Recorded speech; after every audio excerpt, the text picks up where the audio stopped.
अपघातासारख्या कोणत्याही इमर्जन्सीसाठी आता प्रवासाची रिस्क घेण्याची गरज नाही, कारण आता कणकवलीत सर्व अत्याधुनिक सुविधांनी सुसज्ज आहे डॉक्टर नागवेकर हॉस्पिटल आणि नर्सिंग होम। अत्याधुनिक ट्रॉमा केअर, अत्याधुनिक ambulance, trauma care surgeon, neurosurgeon उपलब्ध, रक्तपेढीची सुविधा, 20 किलोमीटर परिसरात ॲम्ब्युलन्सची मोफत सुविधा। डॉक्टर नागवेकर हॉस्पिटल आणि nursing home 24/7 emergency service. Mobile 9852 108 108 आणि 8803 108 108। डीएड बेरोजगार स्थानिकांना सेवेत सामावून घेण्यासाठी शालेय शिक्षण मंत्री दीपक केसरकर यांच्या घरासमोर ठाकरे गटानं मोर्चा काढत आंदोलन केलं।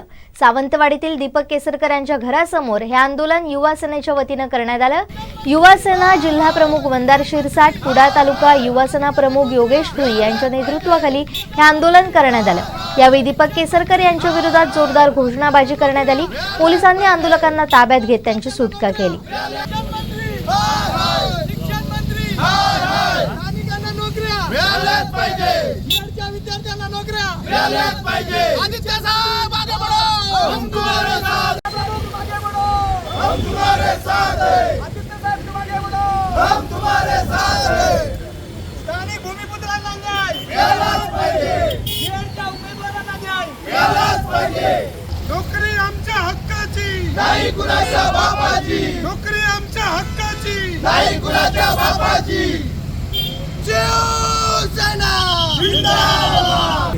जे आमचे स्थानिक डीएड उमेदवार आहेत त्यांना या जिल्ह्यात नोकऱ्या मिळाल्या पाहिजेत यासाठी हे आंदोलन होतं।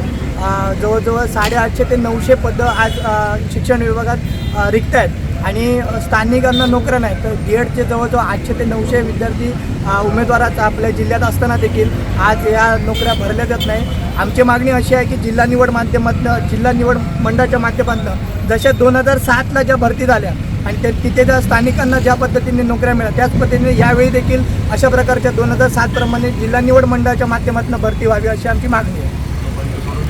होय, निवेदन त्यांना दिलेलं आहे।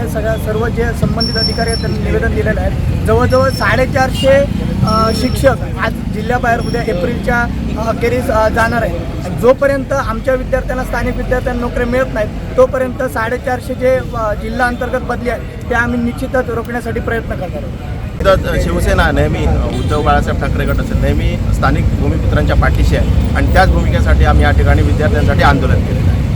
आणि आंदोलन निश्चितच पुढे चालू राहणार। जोपर्यंत आमच्या स्थानिक भूमिपुत्रांना न्याय मिळत नाही तोपर्यंत आंदोलन असंच चालू राहणार। पोलिसांनी जरी केली असेल तरी स्थानिक भूमिपुत्रांसाठी गुन्हे अंगावर घेण्याची आमची तयारी। कोकणातल्या ताज्या घडामोडी आणि लाईव्ह अपडेट्ससाठी फॉलो करा कोकणचं नंबर 1 महा चॅनल कोकण 7 लाईव्हचं फेसबुक पेज।